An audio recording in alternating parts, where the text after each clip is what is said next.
सिंह। धन्यवाद मानवर, आपने इस महत्वपूर्ण चर्चा में मुझे अपनी बात कहने का अवसर दिया।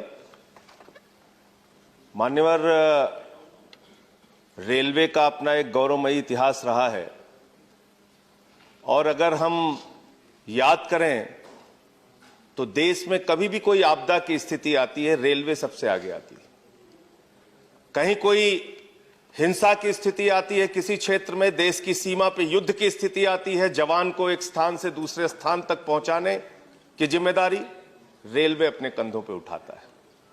और आज इस अवसर पर जब रेलवे के ऊपर चर्चा हो रही है मान्यवर, मैं याद करना चाहूंगा उस बहादुर कर्मचारी को भी जिसने भोपाल गैस कांड के दौरान रेलवे स्टेशन पर अंतिम सूचना दी, जिससे आने वाली ट्रेनें भोपाल नहीं पहुंच पाई। उसका जीवन चला गया लेकिन उसने लोगों की जान बचाई। रेलवे का इतिहास रहा है मान्यवर कि रेलवे ने देश की तरक्की में अपनी महत्वपूर्ण भूमिका निभाई है। रेलवे ने देश के विकास में अपनी महत्वपूर्ण भूमिका निभाई है। लेकिन उस रेलवे के साथ आज सरकार क्या कर रही है, इसके बारे में हमें गंभीरतापूर्वक विचार करना पड़ेगा। माननीय मंत्री जी यहां पर बैठे हैं। अभी पिछले कुछ दिनों पहले कहा गया साहब 150 ट्रेनें निजी हाथों में दी जाएंगी, 50 प्लेटफॉर्म निजी हाथों में दिया जाएगा। मुझे याद है मान्यवर, एनडीए के संयोजक रह चुके हैं जाट साहब, आज इस दुनिया में नहीं है। उनको श्रद्धांजलि देना चाहूंगा इस अवसर पर। 74 में उन्होंने बहुत बड़ी हड़ताल की थी और जो 1974 की हड़ताल थी मान्यवर रेलवे की, उस हड़ताल में मांग थी कि 5 लाख कर्मचारियों को पक्का करो। और तब रेलवे के नियमित कर्मचारियों की संख्या थी 15 लाख, ट्रेनों की संख्या थी 11,000। आज ट्रेन हो गई 22,000, कर्मचारियों की संख्या घट के हो गई 13 लाख। 74 से आज कर्मचारी हम नहीं बढ़ा पाए, रोजगार हम नहीं बढ़ा पाए। तकनीक हम बढ़ाने का दावा करते हैं लेकिन उस तकनीक से लोगों को रोजगार की वृद्धि कितनी हुई है हम नहीं बता पाए। निश्चित रूप से दुर्घटनाओं का जिक्र अभी हुआ, उसमें कुछ कमी आई है, अच्छी बात है। लेकिन ये सब कुछ निजी हाथों में करने पर आमादा क्यों रहते हैं आप? सब कुछ बेचने के लिए तैयार क्यों रहती है सरकार? कभी कहते हैं एयरपोर्ट बेच देंगे, कभी कहते हैं सेल बेच देंगे, कभी कहते हैं कोल बेच देंगे। अभी मान्यवर यस बैंक का घोटाला हुआ, लाखों लोगों के पैसे डूब गए और उस समय सरकार का तर्क आया, क्या करें साहब, ये तो निजी बैंक है। तो जो सरकारी रहता है उसको आप निजी कर देते हैं और जब निजी हो जाता है तो कह देते हैं ये तो निजी बैंक है, हम क्या करें? ये किस प्रकार की दोहरी व्यवस्था है? ये किस प्रकार से हमारी सरकार की सोच है? सारी कंपनियों को, सारी चीजों को बेचने की जो हमारी परंपरा है उसको उस पे सरकार को रोक लगानी चाहिए। 2-3 पॉइंट मान्यवर और कह के अपनी बात को खत्म करूंगा। आउटसोर्सिंग एक शब्द है, हर चीज को आउटसोर्सिंग करना है।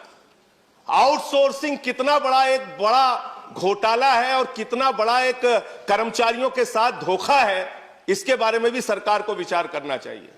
ठेके पे आप सब कुछ दे देते हैं, सफाई से लेके सब कुछ आप ठेके पे दे देते हैं और जो कर्मचारी काम करते हैं उन कर्मचारियों से ज्यादा तनख्वाह पे दस्तखत करा के कम तनख्वाह दी जाती है। मांग हुई तो आपने बैंक के खाते खुलवा दिए। जो ठेकेदार है उसने एटीएम लोगों के लेके रख लिए, वो पैसा खुद निकाल लेता है तनख्वाह आने के बाद। तो मेरा ये कहना है, ये एक आउटसोर्सिंग का जो नाम देके सारी चीजों को आप बाहरी व्यवस्था को निजी हाथों में देने का काम करते हैं, वो कर्मचारियों के साथ, ठेका मजदूरों के साथ एक बहुत बड़ा शोषण है। इसके साथ साथ मान्यवर, आप नई ट्रेनें, बस सबको आपने थोड़ा समय दिया, मुझे भी कृपा कीजिए सर। आपने तेजस ट्रेन चलाई, तेजस ट्रेन में और शताब्दी ट्रेन में 5 मिनट का अंतर है और किराए में 1.5 गुना का अंतर है। तो आप करना क्या चाह रहे हैं? जब ट्रेनें आपके पास उपलब्ध हैं, सुपरफास्ट ट्रेन उपलब्ध है आपके पास, ऐसे में नई ट्रेनें, निजी ट्रेनें लाके किराया ज्यादा लेके आप एक नए प्रकार का आप शोषण करते हैं।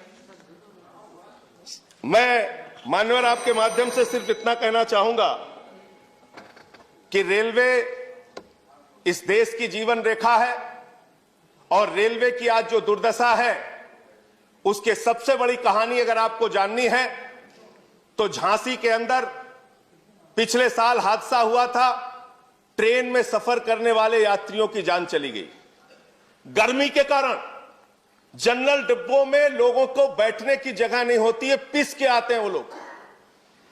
मैं आपके माध्यम से सरकार से सिर्फ इतना निवेदन करना चाहता हूं, अपने कमाऊ पूत को बेचने का काम मत कीजिए। आपका अगर कोई लड़का मेधावी है, तेज है, अगर हाई स्कूल में अच्छा नंबर पाया, इंटर में थोड़ा कम नंबर पाया, बीए में थोड़ा अच्छा नंबर पाया, एमए में थोड़ा और कम पाया, तो उसको चौराहे पे आप खड़ा करके नीलाम मत कीजिए। उस व्यवस्था को ठीक करने का काम कीजिए। रेलवे के कर्मचारियों पर भरोसा कीजिए। रेलवे को आगे बढ़ाने के लिए रेलवे कर्मचारियों को साथ में लेके जो सेवा अब तक वो करते आए हैं इस देश की, वो करने का काम कीजिए। रेलवे को हर चीज को निजी हाथों में बेचने की जो आपकी सोच है, उस सोच पर रोक लगाइए। मैं सिर्फ यही कहना चाहता हूं कि अगर आपको ठंड लगी है तो घर का किवाड़ा निकाल के उसको आग में जला के तापने का काम मत कीजिए। ये इसी प्रकार की व्यवस्था और इसी प्रकार की कार्रवाई आपकी है जो सारे सरकारी विभागों को आप निजी करते जा रहे हैं। बहुत बहुत धन्यवाद। श्री प्रफुल्ल पटेल।